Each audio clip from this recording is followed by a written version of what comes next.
Hello all. Hi Fizzy, how are you?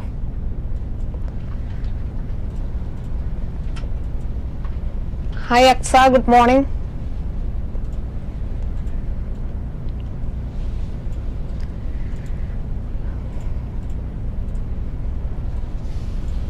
Hello Jija. Irene, how are you?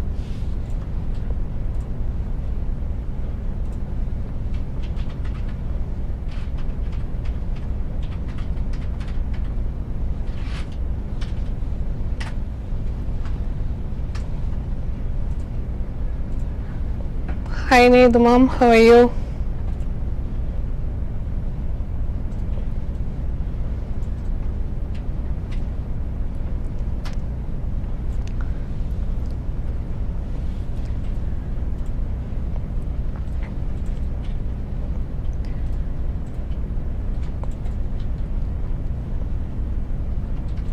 Hi all. Great to see you all joining for today's live session. Welcome to all. How are you, Binu?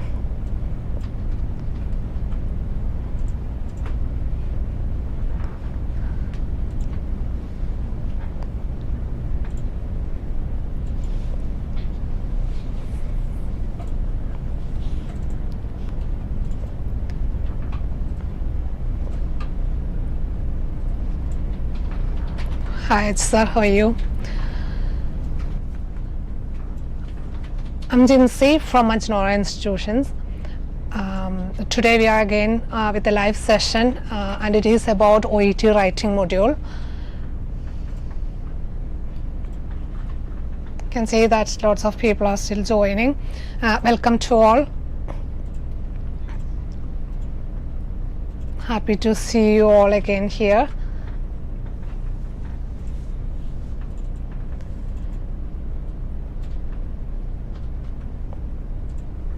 I would like to mention a few things about few interviews that's going on in our institution, in our AJINORAH Institution.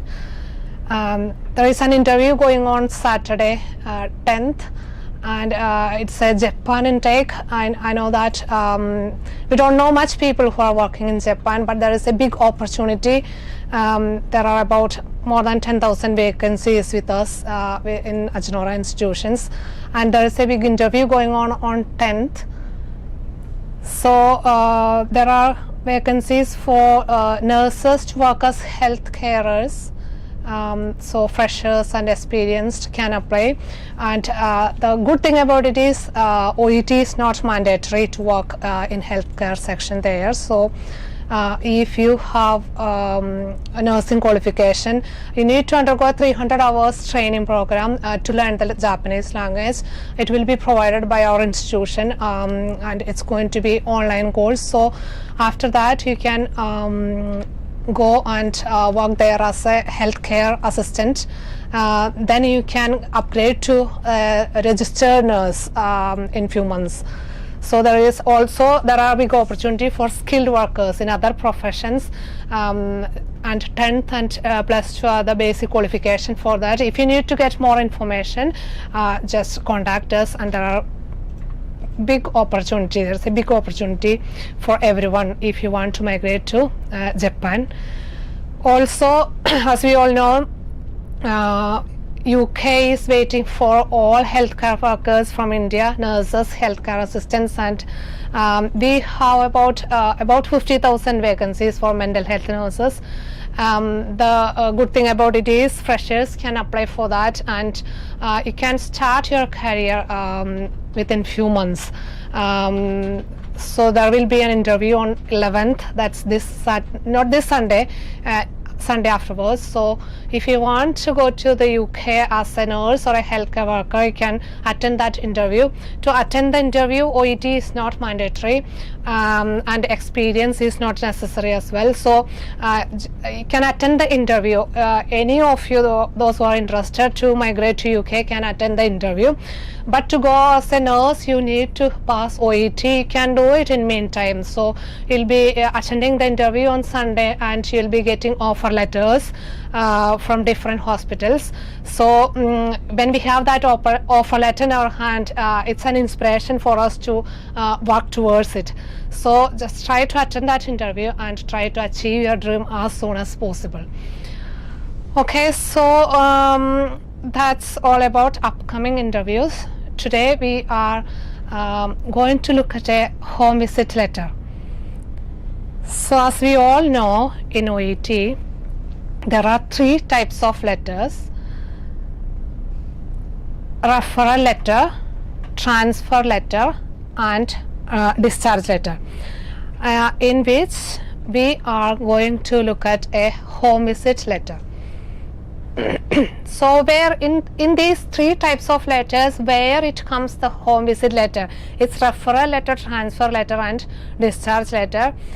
In that, a transfer letter can be a home visit letter. Also, when we're discharging a patient from our facility, we may be requesting home visits for that patient. So a transfer letter could be requesting a home visit or home visits, and a discharge letter may be requesting a home visit or home visits. So these are the 3 types of letters. Within those 3 types of letters, one type is requesting home visit. It could be a transfer letter and a discharge letter.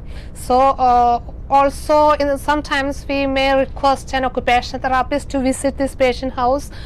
We might request a physiotherapist to visit the patient. It could be any request. So here we are looking at a home visit letter, and we are requesting that home visit to a community health nurse, and this is the case note we are going to look at today.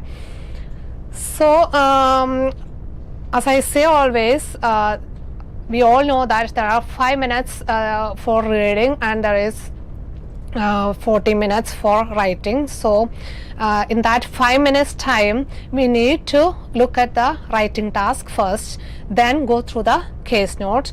So the first thing to note is who is our reader. Then the second thing is what is the purpose. By knowing who is the reader and what is the purpose, we have to that in our mind when we go through the case note. If we have that reader in our mind and the purpose, we can select the relevant information very easily. So that's the way we need to spend that 5 minutes time. At that time we are not allowed to touch any pens or pencils. Okay, so today I finished that 5 minutes. I read this case notes. You can go through the case note afterwards, and it's going to be pinned in the comment section, so you can go through it afterwards. So I'm just starting with our 40 minutes writing time. That's the way I'm going to work out today. So this is the case note, and I read through the case note in the last 5 minutes, and I know who is the reader, what is the purpose, and what's happening to this patient. With those things in our mind, I'm going to go through the case note again, and I'm going to put a tick mark for relevant information, and I'm going to cross out irrelevant information. I'm going to put a query mark there for semi-relevant information. Okay, so I know the reader and I know the purpose, I know what's going on. With that 5 minutes you can easily understand those things. So you should have those things in your mind when you go through the case note. Now you start again. When they say 40 minutes, we can use our pens or pencils and we start it in that way. Okay, so here you are a registered nurse in the hospital. So I'm writing about a patient, a patient who was admitted, where Mrs. Charlotte Price, that's my patient's name, and she is staying with me. She is now ready to be discharged with home visits from a community health nurse. So she's going home today and she needs regular visits or visits from a community nurse. My patient's name is Charlotte Price. I'm definitely going to include that in my intro paragraph, and her date of birth, so that is also a necessary information. Age, I might include it in the intro paragraph, for some situation, if it is a transfer letter and if the patient is 86 and things like that, I would prefer to include that age as well in the intro paragraph. So in the reference line we write patient's date of birth, then in the intro paragraph I prefer to include the patient's name if it is a transfer letter, especially because that they are going to receive our patient. It is and if the age is relevant, it is important to include that information in the intro paragraph. For example, thank you for accepting Mrs. X, comma, an 86-year-old widow, comma, who requires this and this. So that's one way of introduction, but in this case I might not include that information, but that is one choice. If you want to, you can include that information. If you want to include age in the intro paragraph, then it is important to write the DOB in the reference line. That's the only thing to remember. So she was admitted on 2nd December and discharged 4th December. So I'm writing this letter on 4th December. That's today's date. On the exam day, that date will be given as the first sentence of the case note. For example, assume today's date is 8th January 2022. That's the usual date that OET gives usually. That's what's happening in the last 3-4 exams. So we hope we'll get that date for the real exam. So there will be a date given saying that assume that today's date is this. So that is the date we're going to write on the top of our letter. So that patient's diagnosis is mild concussion following fall at home, infected right toe, discovered during hospital stay. So she was admitted with mild concussion following a fall. Infected right toe was discovered during hospital stay. So that's what we discovered. She was admitted with a concussion, but she was found with another problem during her hospital stay. Okay, now social background, lives alone. Lives alone is kind of important issue because that's why she doesn't have any help at home. That's why we are requesting this nurse to come home. 2 children, I wouldn't include that information. When I say lives alone, it is clear. Own stock, I don't think that's a necessary information. Lives in 3-bedroom house, no. Wants to live independently, refuses meal delivery service, reluctant to visit GP. So it's a kind of semi-relevant information. She's a kind of different person. She wants to live independently. She doesn't want to go to her GP.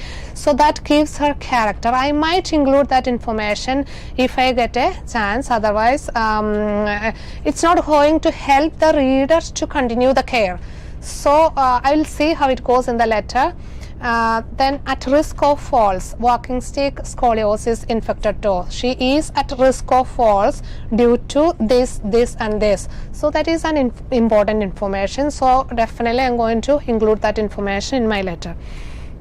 Then here it says patient's medical history. Severely infected right toe since approximately 9/18, that's September, isn't it?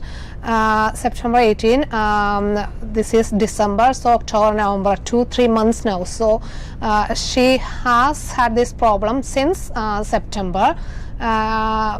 9/18 means that September 2018. Okay, a result of untreated ingrown toenail. So that is the main issue there. So I'm going to write that definitely. Conjunctivitis 1, 2 and 3 times. So 3 episodes of conjunctivitis, and gastroenteritis. 1 episode of gastroenteritis, both possibly associated with poor hygiene. So there is something going on. She is not that well to maintain her hygiene, so that's why she is getting this recurrent infection. So that nurse needs to do something with that. So I'm definitely going to mention that in my letter. Skin cancerous moles by 31 removed 2000. It's removed, so I'm not going to. It's irrelevant information. Knee replacement doesn't have anything to do with the reader, so I'm not going to include that information. And whiplash injury is kind of past medical history, and it's not going to help the reader to continue the care, so I'm not going to include that information as well in my letter. Now we move to her medical background. She has hypertension for 25 years.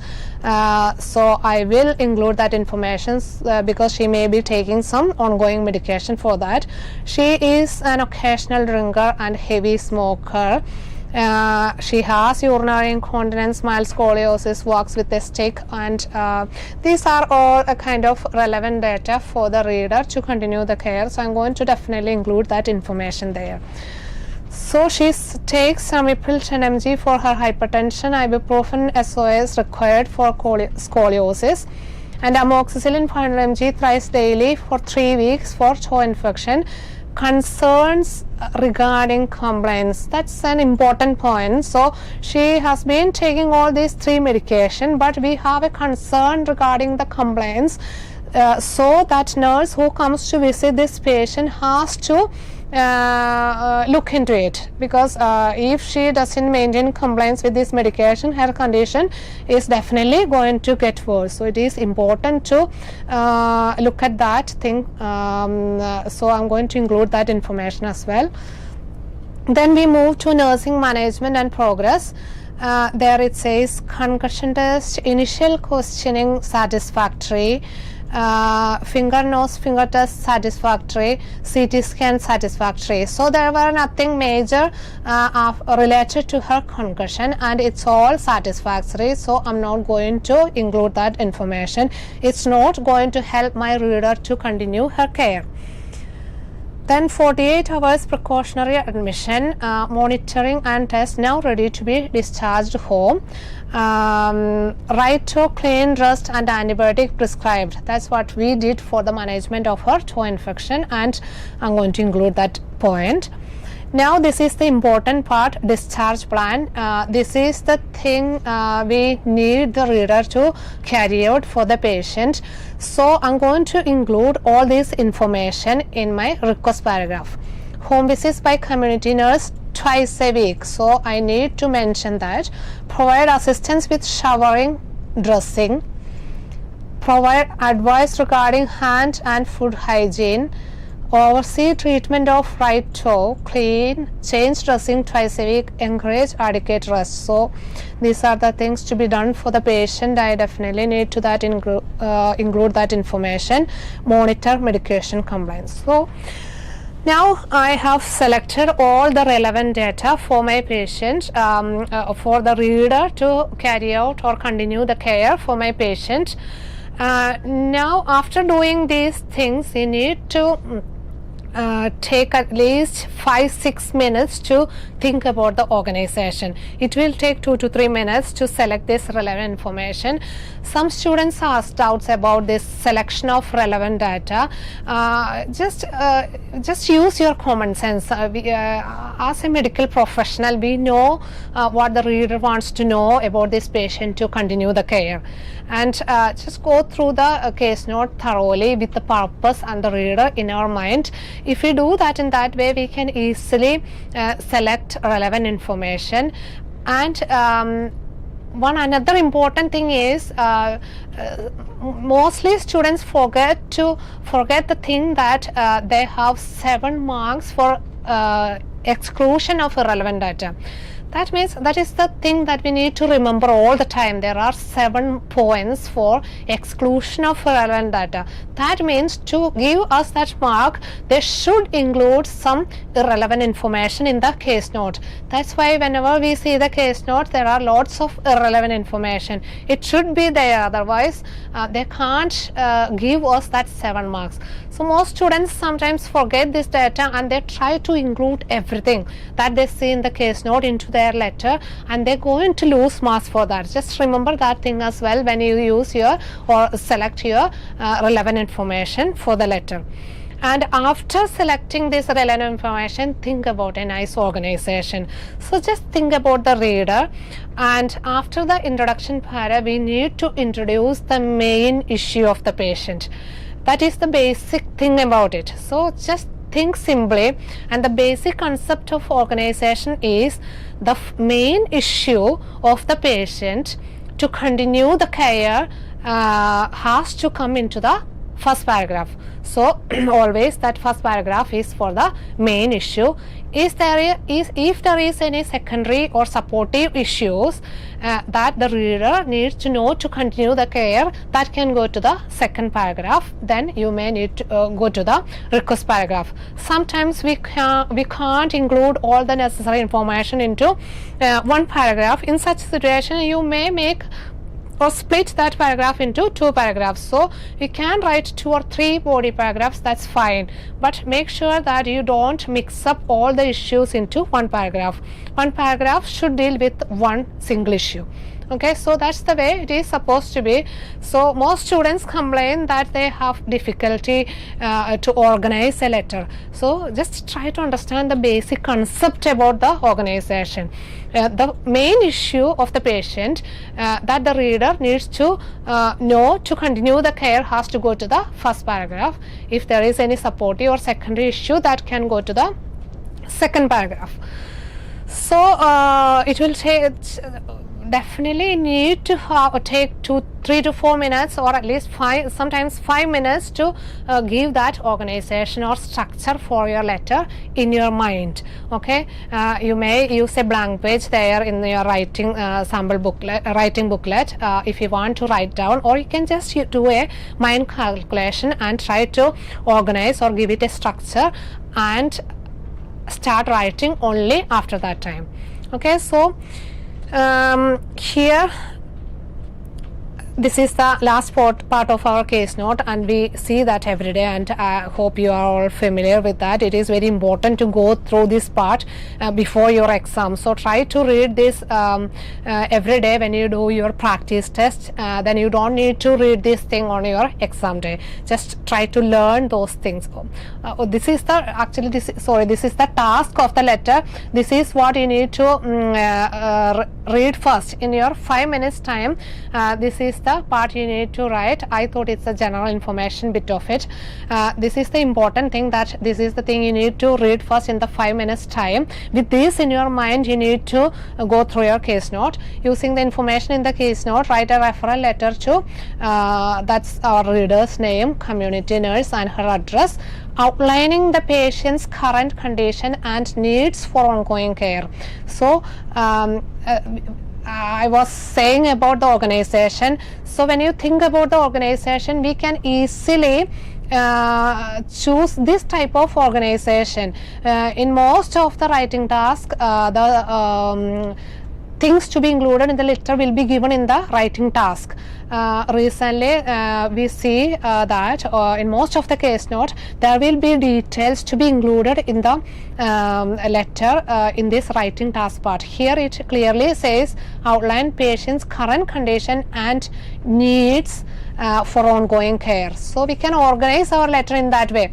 We can write the patient's current condition in the first paragraph, then we can write down patient's other needs in the second paragraph, and then we can go to the request paragraph. So it is very important to go through the writing task very carefully in that 5 minutes time, and again before you start writing your letter. It will help you to organize your letter. Usually this writing task give an idea about the organization of the letter and the verbs to use in the introduction. We need to use a verb, different verbs for different letters, and this writing task usually gives that information as well. So it is important to go through that before you write letter. And this is the part I said you don't need to read it on the exam day. You should learn that before your exam. You should go through it every day when you practice your writing test, and it is not necessary to read it on the exam day. By that time you should by heart this part. That's what I mentioned earlier on. So now we move to the sample letter. I spent that for 5 minutes, and I have that organization in my mind. Now I think about the introduction. So this is the bit before the introduction. I write the address there. So we are copying the address from the writing task as it is. So you are not supposed to make any changes in the address part. Copy it as it is without any spelling mistakes. Okay, and it will be separated by commas in the writing task. You can write it line by line. Then that's today's date.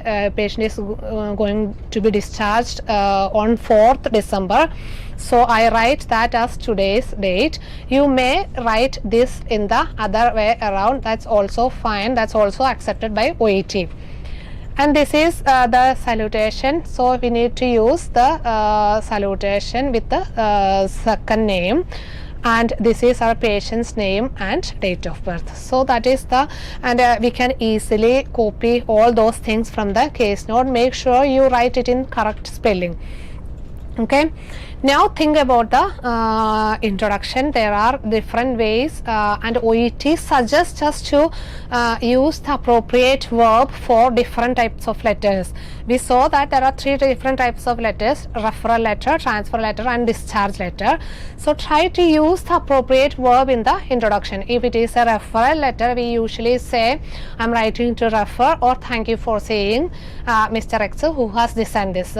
So I use the term refer there. Instead of that, you may use thank you for saying. If it is a transfer letter, you can write like Mr. X. You can use the passive form if you want. Mr. X is being transferred into your facility for continuing care and management. He has this and this.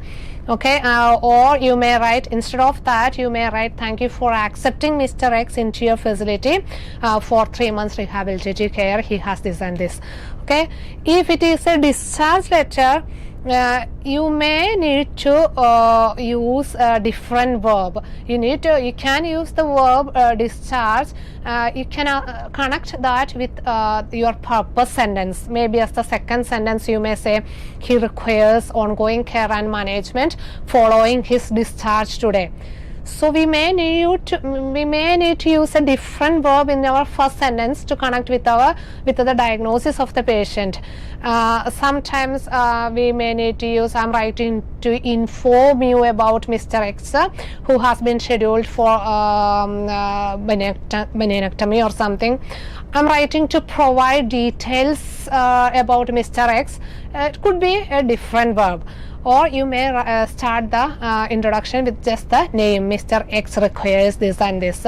He is being discharged today after 2 days of hospitalization. So you can write introductions in many different ways according to the situation. OET suggests us to use the appropriate verb. So in some discharge letters, we may be requesting things like home visits for this patient, or maybe a visit by a specialist like occupational therapist, physiotherapist, and it could be anything.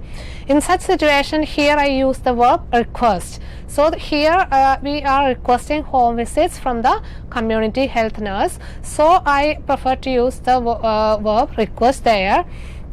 I'm writing to request home visits for Mrs. Charlotte Price, who was admitted 2 days ago with mild concussion following a fall. So that is there I introduce my patient. Or I'm writing to request home visits for Mrs. Charlotte Price, who was admitted 2 days ago.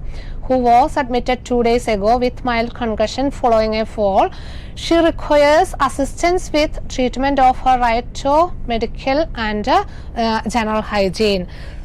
So I specified that request there as well. Or you may just use a generalized request there, like she requires ongoing care and management, instead of specifying these things.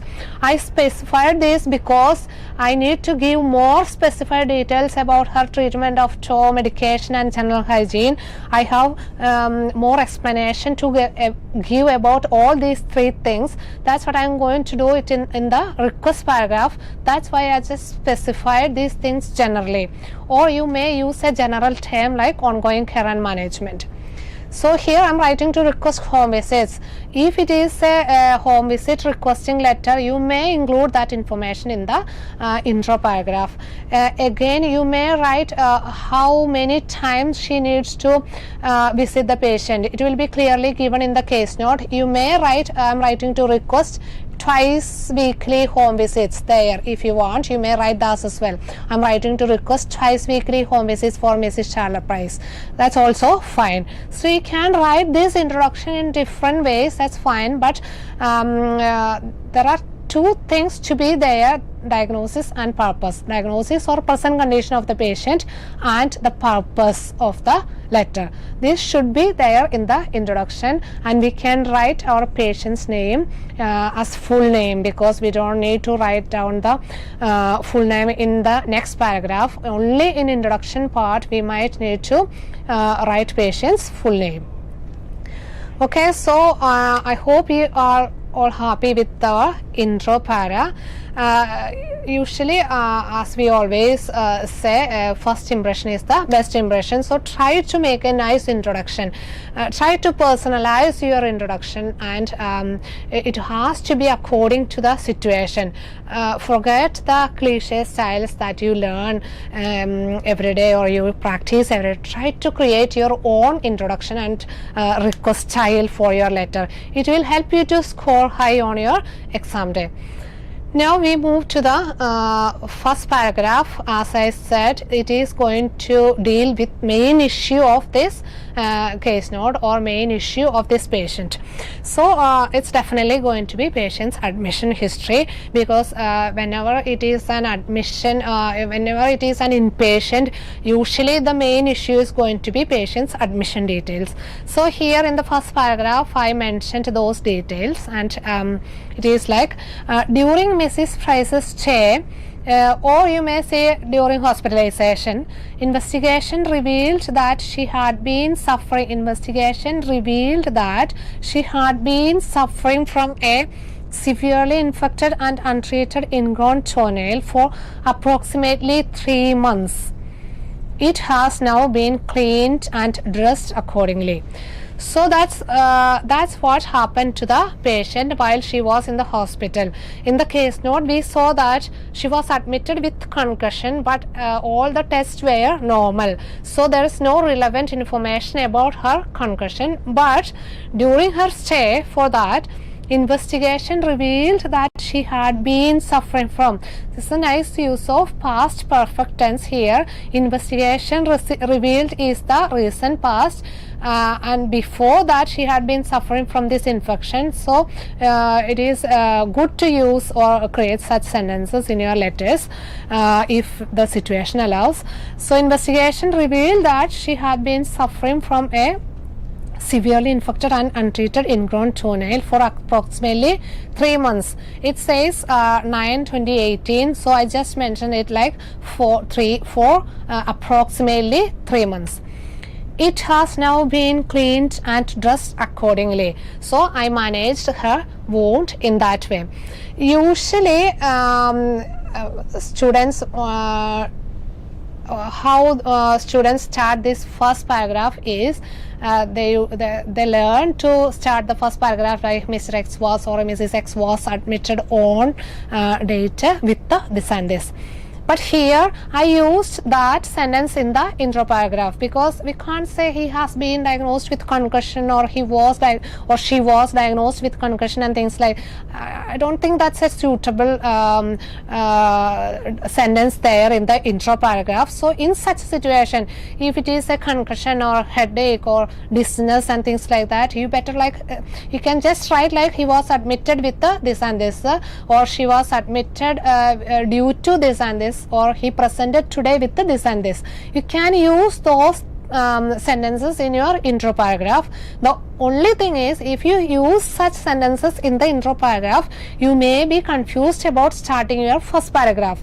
So in such situation, you can start your first paragraph like this: during Mr. X's hospitalization, or on admission, or on presenting today. Then you can write down the presenting complaint. Okay, so if you want to use that sentence in the intro paragraph, try to learn this type of introductions or starting phrases for the first paragraph. Then you'll be fine. You won't have any troubles to write down the diagnosis in the intro paragraph. So this is our intro. Now we move to our this was our first paragraph. Now we move to our second paragraph.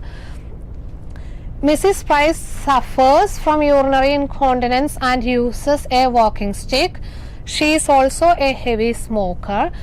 in addition to her blood pressure medication, Ramipril 10 mg once a day, she has been prescribed amoxicillin 500 mg 3 times a day for her infected toe. So this was an ongoing medication. In addition to that ongoing medication, she has been prescribed amoxicillin and that is for her infected toe. She also takes ibuprofen as needed for scoliosis. So these are the 3 medications that she is getting right now, and I included those medications in this way. So in addition to her blood pressure medication, Ramipril 10 mg once a day. Why did I say like that? Because it's an ongoing medication. We can't say that she has been commenced on Ramipril 10 mg because we didn't commence that medication. She has been on that medication for the past 10-20 years, so there's no point saying that she has been commenced on. That's why I said in addition to her blood pressure medication, that's her ongoing medication. She has been prescribed, that's a recently started medication, so you may write she has been prescribed amoxicillin 500 mg 3 times a day for her infected toe.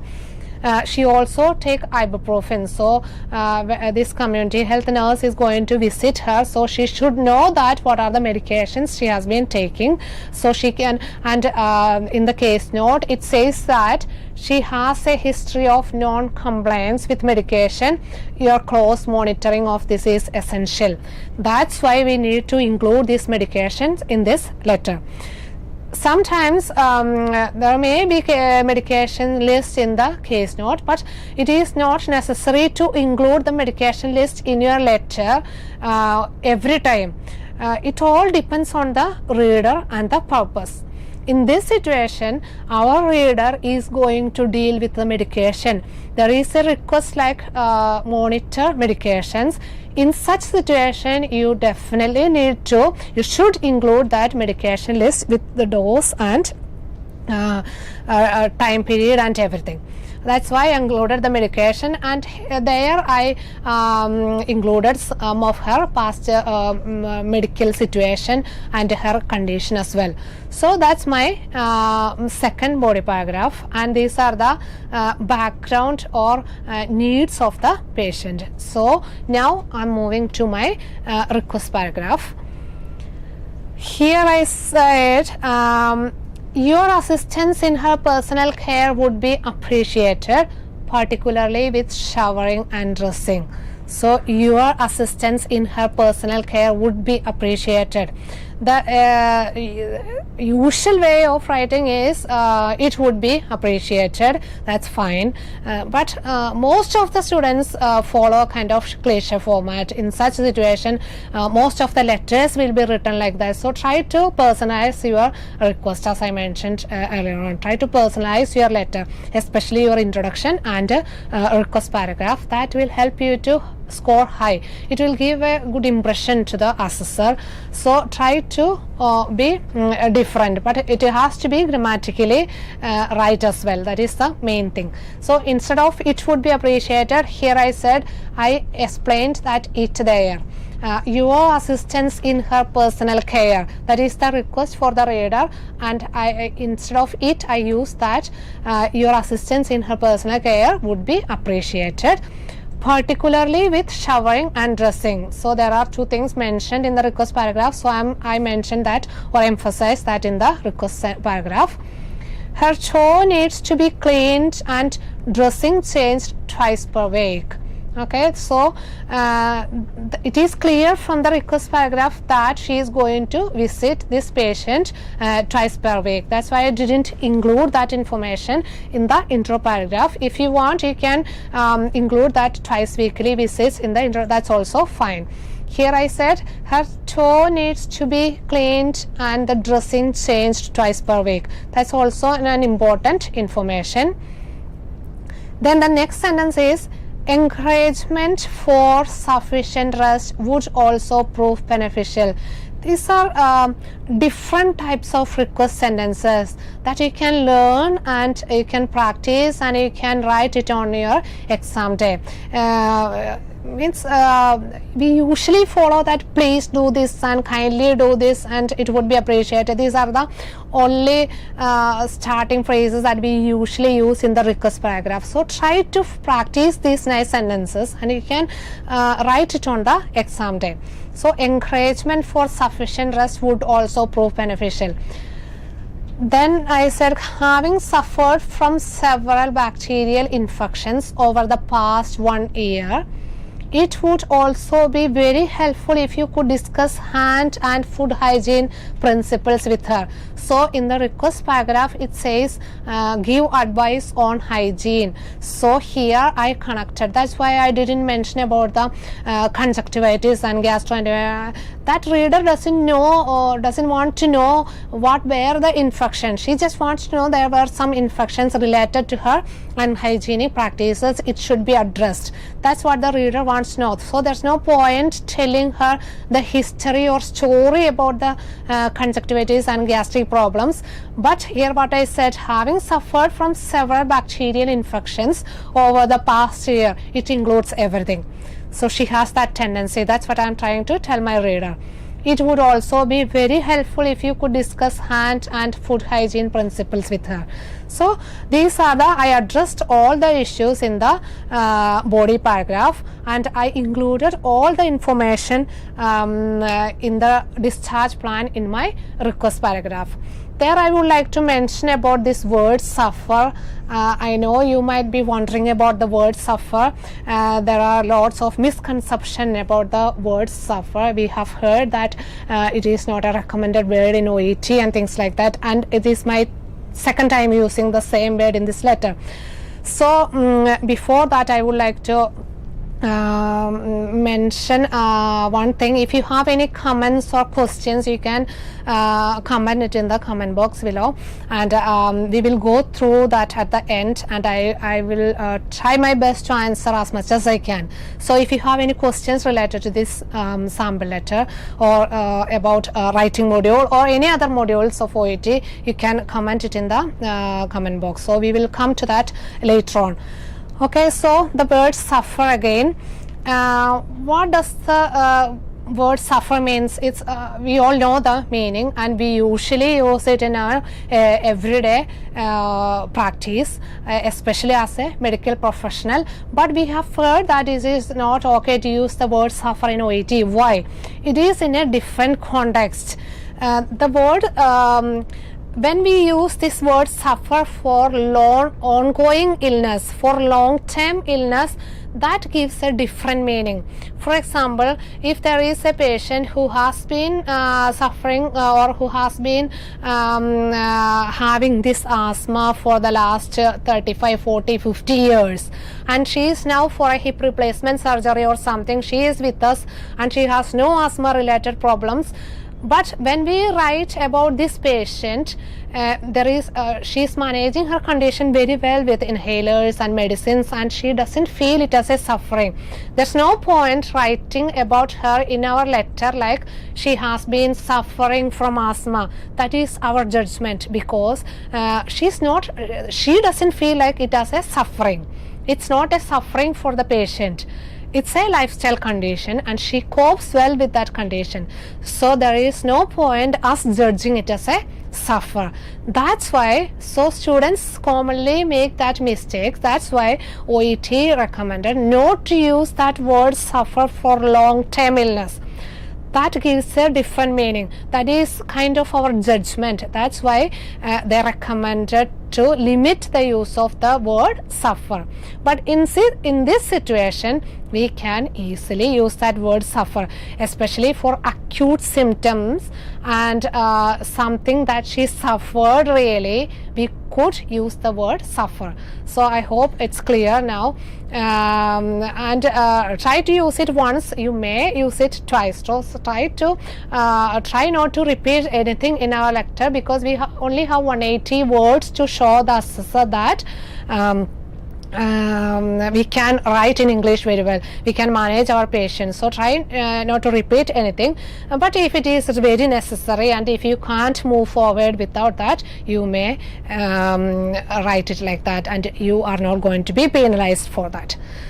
So that's our letter, and this is the closing sentence. Please do not hesitate to contact me should you have any further questions regarding Mrs. Price's care. So please do not hesitate to contact me should you have. What is the meaning of should there? I use that word should instead of if. It is the same meaning. So we usually write if you have any further questions or queries or whatever. You could write it in any way. Try to practice same sentence every day when you write letter, and to try to write the same on the exam day. It is much better than making mistakes with those sentences on the exam day. When we are under pressure, you might forget few things. So if you practice it every day and repeat it every day, you won't forget that easily. And yours sincerely, a nurse. So I hope you are clear with all these things. That's about this letter. Now if you have any questions, you can ask me in the comment section. I don't know will I be able to answer all the questions, but I'll try my best. Is this possible? Jesse asked, is this possible to use like heavy smoker? That's a good question to be addressed. So why did I use that there? If it is a kind of judgment, but if it is given like that in the case note, if it is given as it is in the case note, we can copy it. But in some situation it may be like, excuse me, she smokes 20 cigarettes per day. In that situation, we can't transform that case note into like he is a or she is a heavy smoker. That's our judgment. So if it is given as it as heavy smoker in the case note, we can write it as it is. If it is just number of cigarettes in the case note, try to write it like that. She smokes 20 cigarettes per day, or he smokes 40 cigarettes per day. That is the best way to write. But if it is given like heavy smoker or heavy drinker, there's no problem doing it. Otherwise it's going to be our judgment. In this letter it's okay. So another question is, if patient weight is more, can we write he or she is overweight? It's the same again. When trainers say that we can't, or it is better to use the words overweight and heavy smoker, it means you can't create that word. If the case note says weight 80 kilogram, we assume that it is overweight and we transform that case note into overweight, like he is overweight. That is wrong. But if it is like he is overweight in the case note, we can copy it as it is. When we use our own words, our judgment to make it as overweight, it's going to be wrong, because we don't know 80 kilogram is overweight or not. It may be overweight for some people when they are very short. It is quite normal for some people if they are very tall. So can we judge like is overweight? No. That's why it says if it is like overweight in the case note, we can copy it as it is. If it is only the amount or 80 kilogram and is it a number, if it's a number there, you better copy it like that instead of writing it as overweight. That is the rule about it. I hope it's clear. Can we use also? Definitely we can use also, but the thing is, please avoid starting a sentence with the also. Also is a nice connective, so you can use it, but avoid starting it. Means also he has this and this. That's our tendency to write, but it is better to use that also after the subject. In such situation you can use he also smokes 20 cigarettes per day. Instead of also he smokes, please write he also smokes. Also we can use it, but not as the start of the sentence. Mom, what are the connector can we use in OET writing? Our students wouldn't ask such doubts, I hope, because there are a list of connectors that we can use and we cannot use in OET, and it is explained very well in OET official website. So please visit OET official website, and everything is given there, and that is the only reliable resource. for OET students and trainers. So it is important to visit that website, go through that website, learn the things given in that website to get a clear picture about the OET. It is much better than trainers and institutions and all those sources, because this is the only reliable resource and this is the official resource. And there is a, in that OET website there is a blog article. In that article about 400 articles are there, and they are all very informative articles. So in your own time go through that list, and there is an article about connectors, the connectives that can be used and must be avoided and things like that. So please go through that connectives. For example, you can use therefore, however, although, consequently, subsequently, these are all the recommended connectives in OET. There is a list of it. Please go through it in your own time, and you'll get a clear picture of it. Do we mention both DOB and age?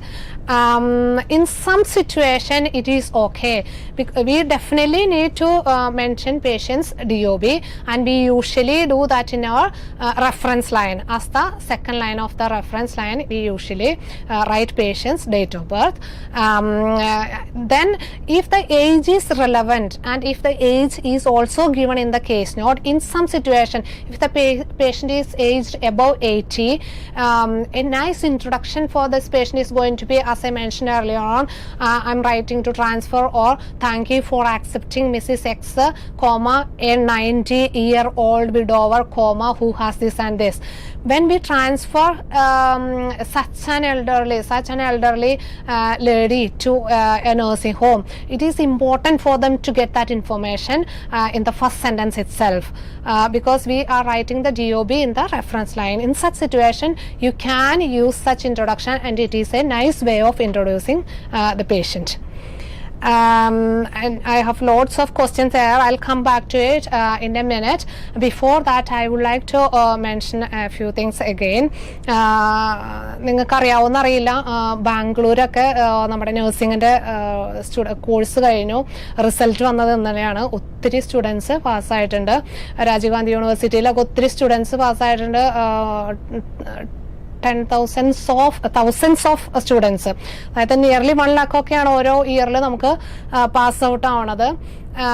അപ്പോൾ ഒരു എപ്പോഴും നമ്മൾ കണ്ടേക്കണ ഒരു problem എന്ന് വെച്ചാൽ നഴ്സസിന് അല്ലെങ്കിൽ nursing സ്റ്റുഡൻസിന്, നമ്മളെല്ലാവരും നഴ്സിംഗ് പഠിക്കാൻ പോണത് എവിടെയെങ്കിലും നമുക്ക് എബ്രോഡ് പോകണം, കുറച്ചുകൂടി നല്ലൊരു ലൈഫ് സ്റ്റൈൽ എന്നുള്ളൊരു ആഗ്രഹത്തിലാണ്. പക്ഷേ അതിനുള്ള ഓപ്പർച്യൂണിറ്റീസ്, അതെങ്ങനെയാണ് ആ ഒരു ഡ്രീമിലേക്ക് എത്തണേ എന്നുള്ളൊരു അവയർനെസ്, ആ ഒരു ഗൈഡൻസ് നമുക്ക് കിട്ടൽ ഒരു കുറവാണ്. അതുകൊണ്ടാണ് കുറേ പേരൊക്കെ ഇങ്ങനെ ആ ഒരു ഡ്രീമിലേക്ക് ഒന്നും എത്താണ്ട് കുറച്ച് നാളൊക്കെ ട്രൈ ചെയ്യും, പിന്നെ നിർത്തും, അങ്ങനെ അങ്ങ് നിന്ന് പോകണത്. അപ്പം ഒത്തിരി സ്റ്റുഡൻസ് ഇപ്പോൾ റീസെൻ്റ്ലി ഇപ്പോൾ ഇന്നലെ പാസ് ഔട്ടായി നമ്മുടെ കേരളയിലെ സ്റ്റുഡൻസ് ഒക്കെ നെക്സ്റ്റ് 2 months ഒക്കെ ആയിട്ട് ഗവൺമെൻറ് സ്റ്റുഡൻസ് ഒക്കെ പാസ് ഔട്ട് ആകാനിരിക്കണം.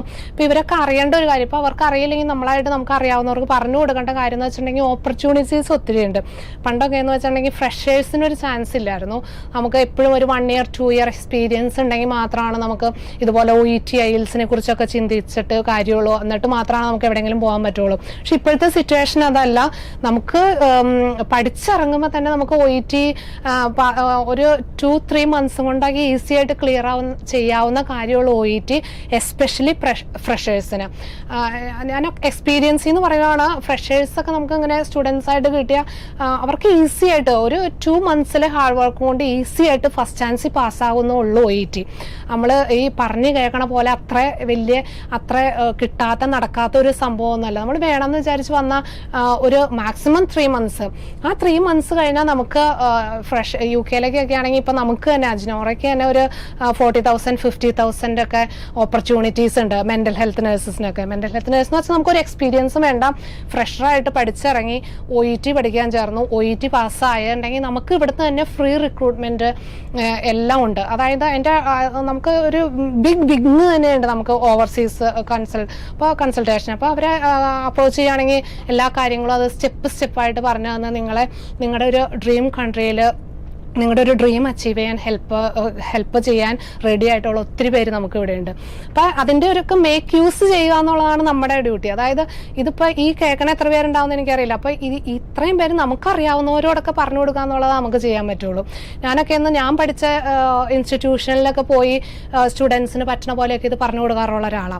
ആ ഒരു ഇതിനകത്തുനിന്ന് പറയുക, നിങ്ങളിപ്പോൾ പഠിക്കാൻ വേണ്ടി ഇവിടെ മാത്രം വരണം എന്നൊന്നുമല്ല ഞാൻ പറയണേ. You can choose A place. നിങ്ങൾ സജഷൻ ചോദിക്കുക നിങ്ങളുടെ ഫ്രണ്ട്സിനോട്, സീനിയേഴ്സിനോട്, എവിടെ പഠിച്ചാലാണ് ഏറ്റവും നല്ലത്, ട്രെയിനിങ് എങ്ങനെയാണ് ഏറ്റവും നല്ലത്, എന്നിട്ട് ഒരു ബെസ്റ്റ് പ്ലേസ് ചൂസ് ചെയ്യുക. നിങ്ങൾ ഏറ്റവും അത് എങ്ങനെയാണ് അവിടുത്തെ ക്വാളിറ്റി ഓഫ് എഡ്യൂക്കേഷൻ എന്ന് അറിയാനുള്ള ഏറ്റവും നല്ല വഴി അവിടെ പഠിക്കുന്ന സ്റ്റുഡൻസിനോട് ചോദിക്കുക എന്നുള്ളതാണ്. അപ്പോൾ അവരോട് എൻക്വയറി ചെയ്യുക, നല്ലൊരു പ്ലേസ് ചൂസ് ചെയ്യുക, OETക്ക് വരിക, പഠിക്കുക, പാസ്സാവുക. വിത്തിൻ 6 months ഒക്കെ, അതായത് 3 months നിങ്ങൾ പാസ്സാവുകയാണെങ്കിൽ നെക്സ്റ്റ് 3 months നിങ്ങളുടെ എല്ലാ പ്രോസസ്സിങ്ങും കംപ്ലീറ്റ് ചെയ്ത് നിങ്ങൾക്ക് എത്താൻ പറ്റും. അതായത് UK-ലൊക്കെ ഈ മെൻ്റൽ ഹെൽത്ത് സെഷൻ എന്ന് പറയുന്നത് അവർ പ്രിഫർ ചെയ്യണത് ഫ്രഷേഴ്സിനെയാണ്. കാരണം എന്ന് വെച്ചിട്ടുണ്ടെങ്കിൽ ഇവിടെ നിന്ന് പഠിച്ച് ട്രെയിനിങ് കിട്ടി പോണവരെ അവർക്ക് ട്രെയിൻ ചെയ്തെടുക്കാൻ കുറച്ചുകൂടി ബുദ്ധിമുട്ടാണ്. നമുക്ക് കുറച്ചുകൂടി നമ്മുടേതായ ഐഡിയകൾ കാര്യങ്ങളൊക്കെ ആയിരിക്കും. പക്ഷെ അവർക്കിടെ കൈ കിട്ടി അവരത് ട്രെയിനിങ് തരുമ്പോൾ അവിടുത്തേതായ രീതിയിൽ ട്രെയിനിങ് ചെയ്തെടുക്കാൻ എളുപ്പമാണ്. അങ്ങനെയുള്ളവരെ കൊണ്ടാൻ റെഡി ആയിട്ട് ഇഷ്ടംപോലെ നമുക്ക് എംപ്ലോയേഴ്സ് ഉണ്ട്. അപ്പം അങ്ങനെയൊക്കെ ഓപ്പർച്യൂണിറ്റീസ് ഉള്ള കാര്യം റിയലൈസ് ചെയ്യുക, അത് എത്രയും പെട്ടെന്ന്. ഇതൊക്കെയെന്ന് വെച്ചിട്ടുണ്ടെങ്കിൽ ഇപ്പോൾ 40,000 എന്നൊക്കെ പറഞ്ഞാൽ നമുക്കറിയാം 1,00,000 ആൾക്കാരാണ് നമുക്ക് ഈ ഒരു വിത്തിൻ 1 week 2 weeksലൊക്കെ പാസ് ഔട്ട് ആവണമെങ്കിൽ 40,000 ഒക്കെ ഫില്ലാവാൻ എത്തോരും സമയം വേണം എന്നുള്ളത്. അപ്പോൾ ആരാദ്യം ചെയ്യണോ, ആരാദ്യം ഇതിനൊക്കെ കാര്യങ്ങൾ അറിഞ്ഞ് മുന്നോട്ട് പോകണോ അവർക്കാണ് എപ്പോഴും ആ ജീവിതത്തിൽ സക്സസ് ഉണ്ടാവുള്ളൂ. അപ്പോൾ അതുകൊണ്ട് സ്റ്റുഡൻസ്, റീസെൻ്റ്ലി പാസ്ഡ് ആയിട്ട് സ്റ്റുഡൻസൊക്കെ പ്രത്യേകം ഒന്ന് ശ്രദ്ധിച്ചേക്കാം. നിങ്ങൾക്കറിയാവുന്നവർക്കൊക്കെ പറഞ്ഞു കൊടുക്കാം. അതായത് കുറേ ഇപ്പം നമുക്ക് ഇഷ്ടമുള്ള സ്ഥലത്തേക്ക് ഇഷ്ടമുള്ള വാർഡിൽ ഡിപ്പാർട്ട്മെൻറ്റിൽ മാത്രം ജോലിക്ക് പോകുള്ളൂ എന്നുള്ളവർക്കൊന്നുമല്ല. അല്ലാണ്ട് ഒരു നേഴ്സായിട്ട് വർക്ക് ചെയ്യാൻ UK-ൽ എവിടെ വേണമെങ്കിലും ഞാൻ റെഡിയാണ്, ഏത് ഡിപ്പാർട്ട്മെൻറ്റിന് വേണമെങ്കിലും ഞാൻ റെഡിയാണെന്നുള്ള ഫ്രഷേഴ്സ് ധൈര്യമായിട്ട് ഇങ്ങോട്ട് പോരാ. നമുക്ക് ഇൻ്റർവ്യൂ ഈ പറഞ്ഞ പോലെ, ഞാൻ നേരത്തെ പറഞ്ഞ പോലെ സൺഡേ നടക്കുന്നുണ്ട് ഇൻ്റർവ്യൂ കിട്ടുക. ഈ സൺഡേ അല്ല, കഴിഞ്ഞുള്ള സൺഡേ 12th ഓഫർ. അന്ന് തന്നെ അവർ ഇൻ്റർവ്യൂ കഴിഞ്ഞിട്ട് നമ്മൾ എലിജിബിൾ ആണെങ്കിൽ ഓഫർ ലെറ്റർ തരും. ആ ഒരു ഓഫർ ലെറ്ററൊക്കെ നമുക്ക് കയ്യിലുണ്ടെങ്കിൽ അതൊരു ഇൻസ്പിറേഷനാണ്. നമുക്ക് എത്രയും പെട്ടെന്ന് എവിടെയെങ്കിലും ചേരാൻ, പഠിക്കുക, നമുക്ക് പോവുക എന്നുള്ളൊരു IIM-ലേക്ക് നമുക്ക് പെട്ടെന്ന് എത്തിച്ചേരാൻ പറ്റും. അപ്പോൾ അതിനെക്കുറിച്ചൊക്കെ ഒന്ന് അറിയാൻ പാടില്ലാത്തവർക്ക് പറഞ്ഞു കൊടുക്കുക. നമുക്കൊക്കെ ചെയ്യാവുന്ന കാര്യങ്ങൾ അതൊക്കെ. സ്റ്റുഡൻസിന് ഇതിനെക്കുറിച്ച് വലിയ അവയർനെസ് ഉണ്ടാവണമെന്നില്ല. ഞാൻ എപ്പോഴും എക്സ്പീരിയൻസ് ചെയ്തേക്കണ ഒരു കാര്യം, സ്റ്റുഡൻസിന് വലിയ ഡ്രീമൊക്കെ ഉണ്ട്. എല്ലാ നഴ്സസിനും ഭയങ്കര വലിയ ഡ്രീമുണ്ട്. നമ്മുടെ ഡ്രീം, നമുക്ക് എല്ലാവരുടെയും ഡ്രീം എന്ന് പറഞ്ഞാൽ ഇതുപോലെ ഇച്ചിരി ഒരു സ്റ്റാൻഡേർഡ് ലൈഫ് കാര്യങ്ങളൊക്കെയാണ്. പക്ഷേ ഈ ഡ്രീമിലേക്ക് എത്താനുള്ള വഴികൾ എന്തൊക്കെയാണെന്നുള്ളതിൻ്റെ നമ്മുടെ ഒരു നോളജ് ലിമിറ്റഡ് ആണ്. അപ്പോൾ അതൊക്കെ ഒന്ന് കുറച്ചുകൂടി നമുക്കറിയാവുന്ന കാര്യങ്ങൾ മറ്റുള്ളവരായിട്ട് ഷെയർ ചെയ്യുക, കിട്ടാവുന്ന എല്ലാ ഓപ്പർച്യൂണിറ്റീസും യൂസ് ചെയ്യുക. അപ്പോൾ ജസ്റ്റ് ഒന്ന് പറഞ്ഞു എന്നുള്ളൂ. ഇപ്പോൾ ഈ 2-3 മാസങ്ങളിലായിട്ടാണ് ഈ ഫ്രഷേഴ്സൊക്കെ ഇറങ്ങണത്. പിന്നെ കഴിഞ്ഞ പ്രാവശ്യം ഇതുപോലെ നമുക്ക് ആയിരക്കണക്കിന് സ്റ്റുഡൻസാണ് ഇതുപോലെ കഴിഞ്ഞപ്പോൾ വന്നത്. അവരൊക്കെ ഫസ്റ്റ് ചാൻസിൽ മാക്സിമം 2 പ്രാവശ്യം അങ്ങനെയൊക്കെ പാസ്സായി പോയി. അവരൊക്കെ ഇപ്പോൾ അവിടെ UK-ലും അങ്ങനെ അയർലൻഡിലൊക്കെ ആയിട്ട് വർക്ക് ചെയ്യുന്നുണ്ട്. ആ ഒരു എക്സ്പീരിയൻസ് എന്ന് പറഞ്ഞതാണ്. അപ്പോൾ അതൊക്കെ എന്താണെന്ന് വെച്ചാൽ ചെയ്യാം. ഇനിയിപ്പോൾ ക്വസ്റ്റ്യൻസ് ആൻസർ ചെയ്യാൻ ഞാൻ 1-2 ക്വസ്റ്റ്യനും കൂടി ആൻസർ ചെയ്തിട്ട് നമുക്ക് നിർത്താം. Can we use should? ഒരു ക്വസ്റ്റ്യൻ ആണ് അമ്മു ചോദിച്ചേക്കുക. ക്യാൻ വി യൂസ് ഷുഡ്? We can use should, but it should be in that order. I mean, in that form. You can't say you should perform daily dressing. You can't say that because it's going to be an order. Instead of that, you may say Mr. X should be kept warm. Mr. X should be kept warm. That is a necessity for the patient. In such way, you can use the word should. ഞാനും കേട്ടിട്ടുണ്ട് ഈ should use ചെയ്യാമോ എന്നൊക്കെ. പിള്ളേർ should use ചെയ്യുമ്പോൾ അയ്യോ അത് പാടില്ലല്ലോ. അങ്ങനെയല്ല, അത് യൂസ് ചെയ്യേണ്ട രീതിയിൽ യൂസ് ചെയ്യണതിന് കുഴപ്പമില്ല. Is it mandatory to use these new phrases in recommendation paragraph to score good mark? Definitely. അതായത് ഇത് ന്യൂ ഫ്രേസസ് അല്ല, നമുക്ക് ന്യൂ ആണ്. കാരണം നമ്മൾ യൂസ് ചെയ്തിട്ടില്ല, നമ്മൾ കണ്ടിട്ടില്ല എന്നുള്ളൂ. നമ്മൾ ആ OETയുടെ ഒഫീഷ്യൽ വെബ്സൈറ്റിലെ ലെറ്റേഴ്സൊക്കെ നോക്കി അറിയാം. നമ്മൾ എഴുതുന്ന ഒരു ക്ലീഷേ സ്റ്റൈലിലുള്ള ലെറ്റേഴ്സ്, റെക്കമെൻഡേഷൻ പാരഗ്രാഫുകളൊന്നും അല്ല അതിനകത്ത്. നല്ലത് കാണുമ്പോൾ നമ്മൾ അതിനെ എടുക്കുക, പ്രാക്ടീസ് ചെയ്യുക, എക്സാം ഡേക്ക് എഴുതുക എന്നുള്ളത്. ഡെഫിനറ്റ്ലി ഇപ്പം നമുക്കറിയാം, നമ്മൾ 100 സ്റ്റുഡൻസിൻ്റെയൊക്കെ പേപ്പർ കറക്റ്റ് ചെയ്യണ സമയത്ത് ഒരു 4 പേര് 5 പേരൊക്കെ ഒരു ഡിഫറൻ്റ് ആയിട്ടുള്ള രീതിയിൽ നല്ല രീതിയിൽ എഴുതിയേക്കണം കണ്ടിട്ടുണ്ടെങ്കിൽ ഓട്ടോമാറ്റിക് അവർക്കായിരിക്കും കുറച്ചുകൂടി കൂടുതൽ സ്കോർ കൊടുക്കണേ. എല്ലാവർക്കും അങ്ങനെയായിരിക്കും. So that is the feeling. ആ ഒരു ഇംപ്രഷൻ കൊടുക്കാൻ വേണ്ടി ഇതുപോലെയൊക്കെ ഒന്ന് ഡിഫറൻ്റ് ആക്കി എഴുതിയാൽ നല്ലതായിരിക്കും. ഒത്തിരി ക്വസ്റ്റ്യൻസ് ഞാൻ കാണുന്നുണ്ട്. I will try to answer that afterwards. നിങ്ങളുടെ ക്വസ്റ്റ്യനുകൾക്ക് റിപ്ലൈ ആയിട്ട് ആൻസർ ചെയ്തേക്കാം. അപ്പോൾ നാളെ എക്സാം എഴുതാൻ തുടങ്ങണേ ഒത്തിരി സ്റ്റുഡൻസ് ഉണ്ട്. എല്ലാവർക്കും ഓൾ ദി ബെസ്റ്റ്. കാരണം എപ്പോഴും പറയാറുള്ള പോലെ ബി കൂൾ. അതാണ് ആകെ നമുക്ക് നാളെ ചെയ്യാവുന്ന കാര്യം. നമ്മുടെ ഹാർഡ് വർക്ക്, നമ്മുടെ പ്രാക്ടീസ് എല്ലാം നമ്മൾ ചെയ്തിട്ടുണ്ട്.